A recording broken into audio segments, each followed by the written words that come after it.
So we're going to do something sketchy. I tried it with the, I don't think the camera recorded it, but I tried with this jack. Was trying to get it up and move this around.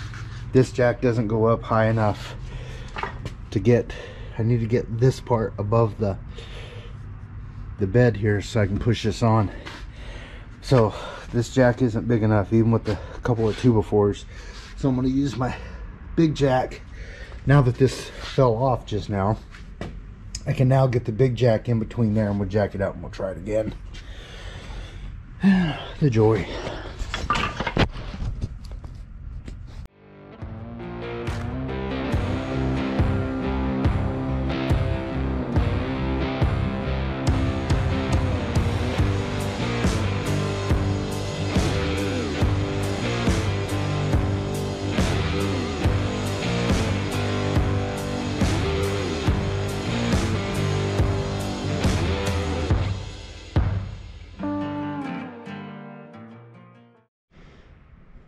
Okay, we've got it jacked up high enough. As you can see, the frame's up over the bed. It's barely on that jack, so I'm gonna take my crap and put these jack stands in here so that when this thing falls off that jack, which it's going to, when I start moving shit around,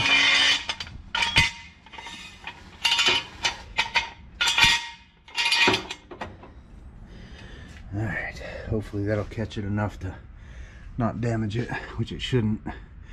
But at this angle, this thing's not that hard to move around, to slide, but at this angle it's too much for me to push, because you can see it's got, well, that's not really 40 gallons in there. It's just all the liquids back here. There's probably about 10 gallons, maybe 15 gallons in this tank. That coupled with the weight of this stuff, I just can't push it up at that angle. So I know I've got a set of come-alongs somewhere. I'm gonna go see if I can get the come-alongs, put on there, put on the top of the truck, and see if we can't winch it up enough to get it to level over, and that way I can push it around. Well, that is definitely a no-go. Didn't have it on film, probably a good thing. I got mad, decided just can't find my come-alongs, so I said to hell with it, I'm gonna push this thing up here, I'm stronger than it, blah blah blah. And it went that way, turned, and continued to slide right off the deck. So now looks like I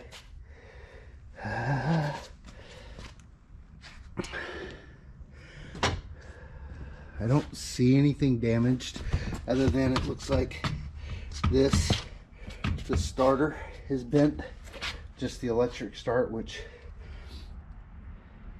isn't a huge deal because this engine does have a pull start on it. However, I absolutely have to get the rest of that fluid out now and transfer it into a tank, which is easy because I've got a transfer pump. Should have done it to begin with. This is what happens when you're not thorough. Shit don't always go right, especially when you're doing shit by yourself. Sorry for my language. So yeah, everything's not always perfect. Things go wrong, especially when you're doing things not properly. And I'm sure now that this has fallen all the way off that deck, that it is going to be extra fun to get up into that truck, and I will probably find my come-alongs now. So let's get the transfer pump set up, pump into one of these empty drums, and start over. Well, so this is just a Harbor Freight transfer pump connected to a battery. This hose comes with it. It's got just a mesh filter on the end, so it's poked in there. I put a shorty garden hose on it. This fuel type handle comes with it. I'm gonna stick her in there. The only thing with this water hose that I chose, it kinks up pretty bad. That's not on it. So let me turn this guy on. You can hear it priming, and the pump feels like it's locked up. Hold on. So today is absolutely going completely wrong. So this is seized, the plunger, and when I reefed on this, I broke the damn handle. You sure today is not Monday? Holy crap. Alright. So this handle, that part there was totally seized, so I just cut the hose. And now we're just drawing out what's in that tank, which is actually more than I thought was in there. It's quite a bit actually. So that's a lot of moving around while I was pushing that thing. That's what caused me to go sideways. But anywho, that is a little bit of prodiamine and some winter fert mixed together in there that I was spraying. That's just what was left over at the end before I put the rig in the shop. So we're going to let that thing transfer out into this 30-gallon drum, and that drum's almost empty. If I have to put some in there, it's not a big deal. This is the fertilizer that's actually in the tank, so I'm not, other than the prodiamine being in there, it's not a big deal. And then we're going to get this thing flipped over. I'm probably going to start it up and make sure everything's working before well, I've got to get it on the truck regardless. But anyway, let's get this thing dumped out.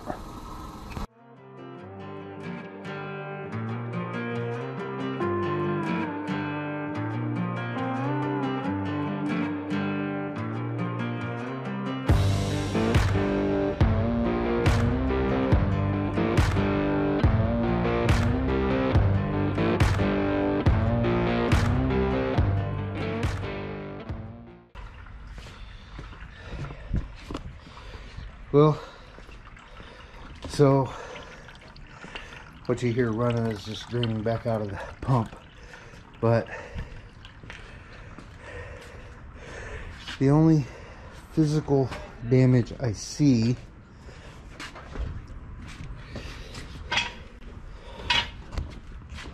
is the ignition. It might still work. We won't know until that's plugged in.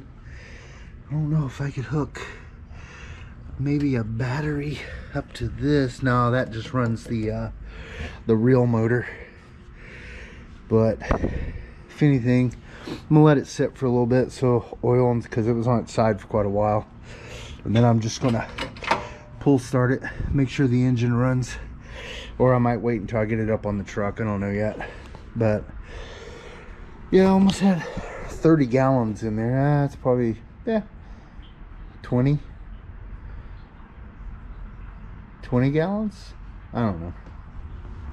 Oh, and it looks like this bent as well, but we can heat that up and bang that back down. The hose reel was really my big concern. I thought this was bent. The hose reel alone, I think, was $1,500 on this thing. So I was really worried about that. Ugh. So we're gonna let it sit for a little bit as I devise my next disaster, and we'll see what happens. Goodness, I just did a bunch of talking and this thing wasn't even recording. Oh my god. So my plan is working. It's coming up on the 2x6s just fine. The cleats held it so the boards aren't sliding up with it. However, I'm out of come along room because I wasn't thinking about the come along is only, it's a shorty. So I have to readjust and keep going. I mean, it's going to work fine. I just wasn't thinking about that. So anyway, it's working. It's just going to be some time because it pulls slow. So I'm going to be here for a little bit, just going back and forth with come-alongs. But anyway, I'm going to keep at it and we'll get this thing up on the truck eventually.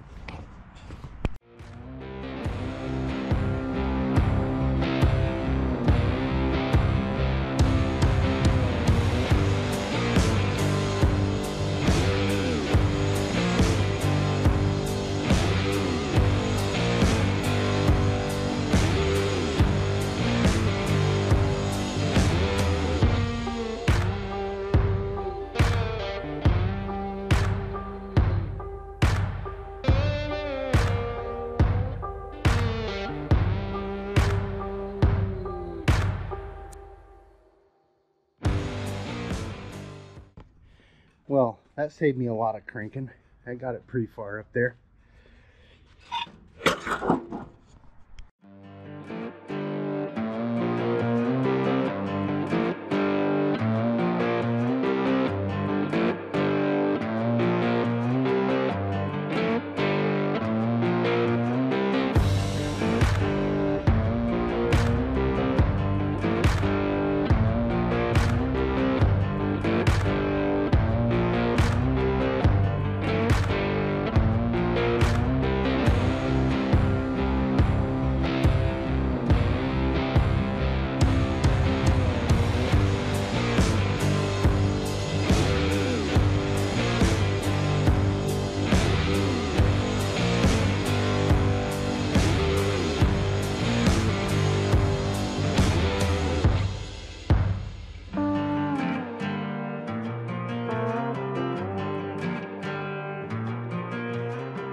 So my goal is to actually have it mounted like this. Now, in the other truck, I'll put a picture somewhere how it was mounted for people that don't know. It sets long ways in the bed, so the hose reel should be, oh wait, on the end, it should be turned this way to where the hose wheel would be here, so I could pull off and you start it here and all that jazz. But since this is a 1-ton truck and that's such a small unit, this is only a 150 gallon setup, so it doesn't have to be on a truck, it's so big. But that being said, I don't want to use this truck for mowing this year because it gets 6 miles to the gallon. So I want the truck doing something that makes better margins. I can do more work by myself spraying lawns in a day than a team can mow. I can spray more than 20 lawns a day. It's not hard. So I want to use this truck as my spray rig this year. Now I want to set the unit sideways like this, and hopefully, even though my hose reel can pull sideways, I'm going to see if there's some way we can unbolt this, put a steel plate here and turn the hose reel this way so it'll pull straight off. I'll have to do, I was just noticing as I was spinning this, I'm going to have to put a spacer here, but I mean, it's going to get hard mounted. I don't know if since the fuel, oh yeah, there's plenty of room there for the fuel not to hit the fuel lines or the breathers or anything, so that's not going to be a problem. It's a great thing about it being a flatbed too. Like I said, we're going to have to straighten this back out. Well, let's start it and see if let's just see. Oh yeah.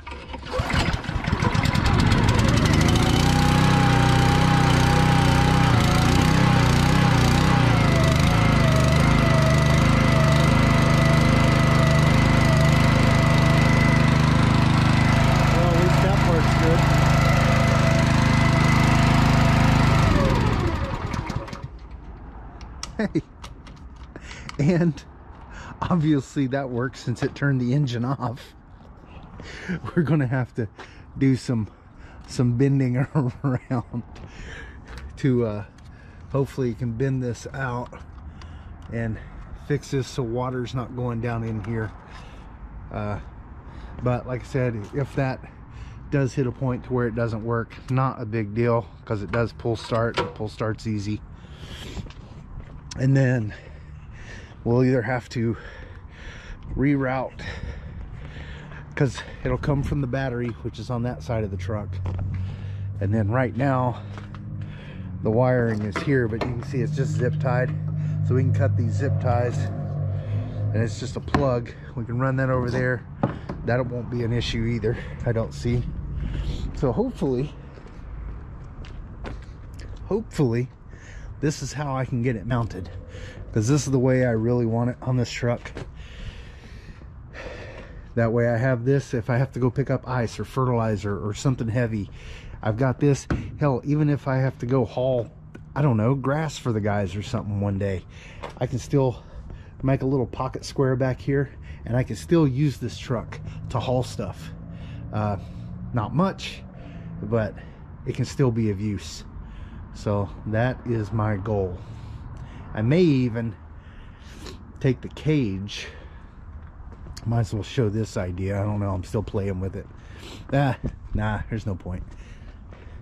I was thinking about maybe putting the cage from one of the trailers up here that I took off a trailer and using it for storage, but I don't haul chemicals on the truck.